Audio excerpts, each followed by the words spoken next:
There is some specific vocabulary that we need in order to describe graphs. And so we're going to go through different relationships that we might see and how we would describe different graphs we might run into. The first thing we need to talk about is what a direct relationship is. So on a graph, we have a direct relationship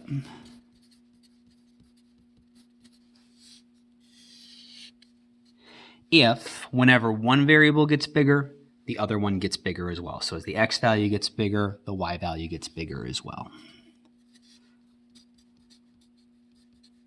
The x value increases,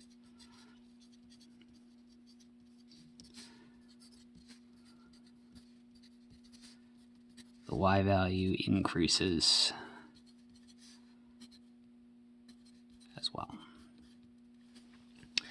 And so if we think about what that means, any sort of direct relationship, I've got a little set of axes here.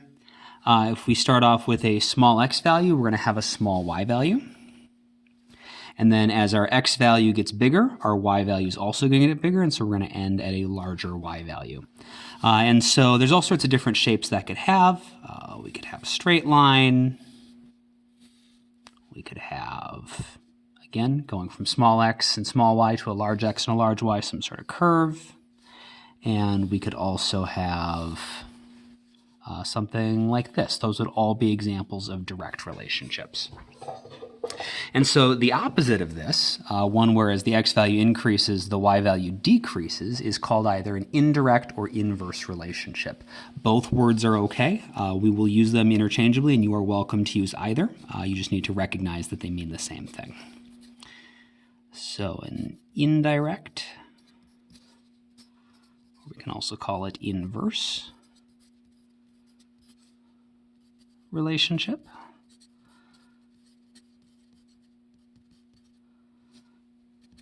Means as the x value increases,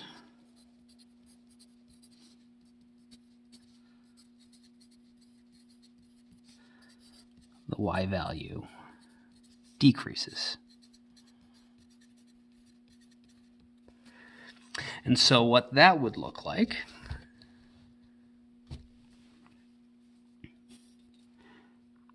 when I start off with a small x value, I'm going to have a large y value because as my x value gets bigger, my y value gets smaller. So we'll start with a small x and a large y and end with a large x value and a small y value. And again, just like up here, this could be a straight line or a curve. So we could have something that looks like that. We could have something that looks like that. Or we could have something that looks like that. Those would all be examples of indirect or inverse relationships, whichever word you want to use. So certainly this is a way to describe two broad categories of graphs and different relationships we see, but we want a way to be a little more specific about exactly what kind of shape we have. And we want to be careful about not misusing math language. Like some people might see this and want to call that an exponential relationship.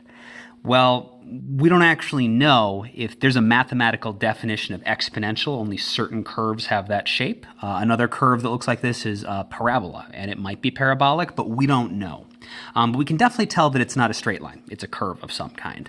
And like this one and this one, we can tell are straight lines. And so at the very least, just by looking at a graph without doing any complicated math, we should be able to separate linear and nonlinear graphs.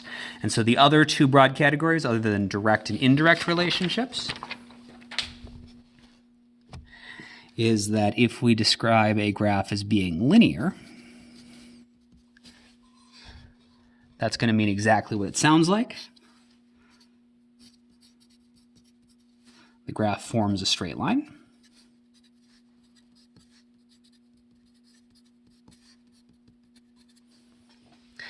And nonlinear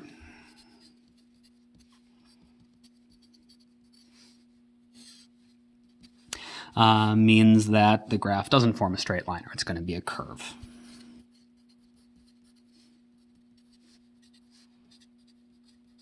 The graph is a curve of some kind. And later on, if we can figure out exactly what kind of curve it is, we can label it that way. But at least when we're starting off, we're just going to focus on whether it's linear or nonlinear. And so let's just do a couple examples. Let's say I've got an x value and a y value, and I've got something that looks like this.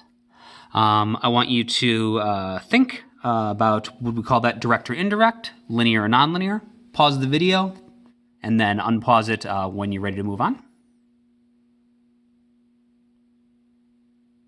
Okay, so we can see we go from a small x and a small y value, and then as the x value increases, our y value increases. So as x increases, y increases. That means it's a direct relationship, and since it's a curve, it's not a straight line, it's going to be nonlinear.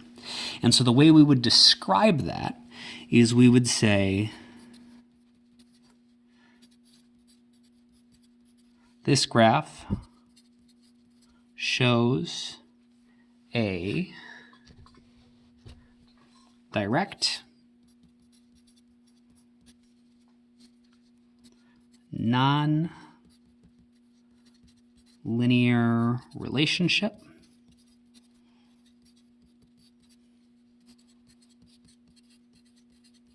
between x and y.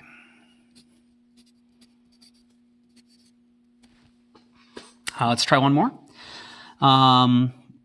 We are usually, when we're graphing stuff, going to actually be measuring things. So instead of them being called x and y, they're going to be two different things that we're actually able to measure. Could be seconds, could be meters, whatever. Let's just use some made-up words for now. Let's say this is zips, and this is zots. And let's say we have something that looks like that. I would like you to write the same sort of statement we did over here, except using the appropriate language to describe the shape of this graph and the stuff that is on our axes. So go ahead, pause the video, write that statement, and then when you're ready to check your work, unpause the video.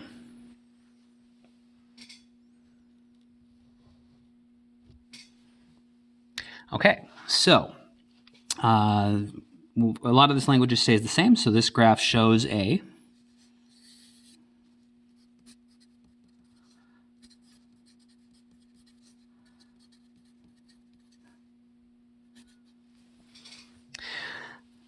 since we go from a small x value and a large y value, and then as x gets bigger, our y value gets smaller, this is going to be either indirect or inverse, whichever word you want to use. So n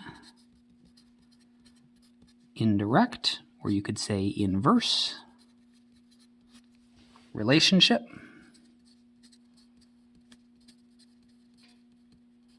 And then we want to make sure we're saying what that relationship is between. And so in this case, we also want to say if it's linear or nonlinear. We can see it makes a straight line. So it's an indirect linear relationship between zips and zots.